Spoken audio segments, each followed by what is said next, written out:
Alrighty guys, welcome back. My name's Q, and this is our fourth video, I think, in our series for all the things and just kind of covering the settings. This one's going to be pretty simple. For the most part, we're just going to go through and look at the filters and kind of break that down a little bit. So as far as the armor weapon filters, every so often I'll get a question as far as like, why isn't my character tracking this? Or if I'm, say, for example, on a warlock, why can I see the two-handed maces? You could turn that on if you want to. All of these options are here. You have the options down below to go with class defaults, select everything, or uncheck everything. I tend to go through and use class defaults for each one of my characters. Because I'm using 12 different classes, I encompass it. I go through and end up tracking everything. So it works out well for me to do it that way. If you're not, collecting the same way, or you're doing something a little bit different, you can adjust accordingly. Keep in mind, there's a couple little nuanced things when it comes to weapons and armor. So weapons, let's say for example, I'm a warlock, right?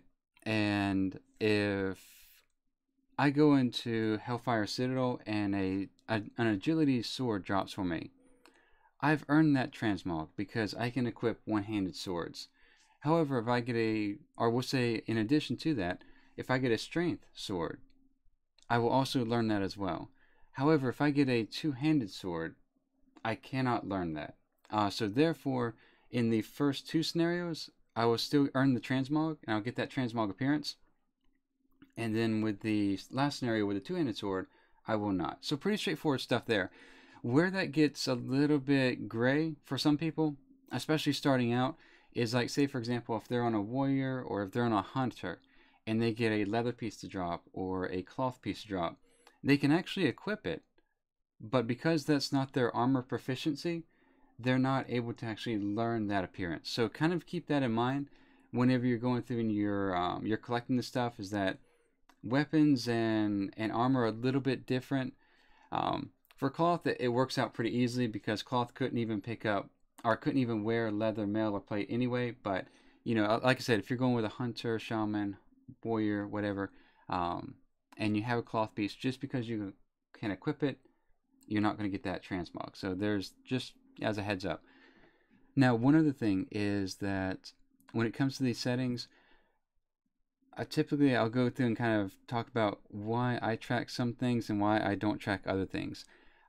Two things that I do not track that typically come default with all the things is miscellaneous turned on and fishing poles turned on. So similar to the previous video where we were talking about why we don't track the fight paths and why we don't track the quests, similarly here, I don't track the fishing poles because we can't transmog them. And I'll say yet, I think in the future I wouldn't be surprised if Blizzard allows, we'll say, two-handed staffs or stuff like that to be transmogged into fishing poles. But as of now, because those cannot be transmogged, I don't track them. All they do at this point in time is just take up bag space in either the bags or the bank, so there's no reason to worry about them. So I do uncheck those. And then one final detail is that if you go into account mode, so kind of keeping an image of what's right here at the moment, if you go into account mode where you're tracking all 12 classes or your transmogs across the entire account, if you go back, you notice everything's kind of just grayed out. Reason being is that at this point in time, we're tracking everything. So there is no reason to go through and switch the check marks and the options and stuff like that, because at that point we are tracking everything. So just, like I said, if you're going through and you see it grayed out and you're trying to wonder what's going on, just uncheck account mode, go back to filters, and you're set. So hopefully that helps out. We'll get back whenever we go back to, or whenever I make the next video, we'll start to get into unobtainables. Unobtainables will be broken into seasonal and unobtainable stuff, but hopefully that helps out with the filters and what you can collect. So until next time, you guys be good, be safe, and y'all take care. I'll see you soon.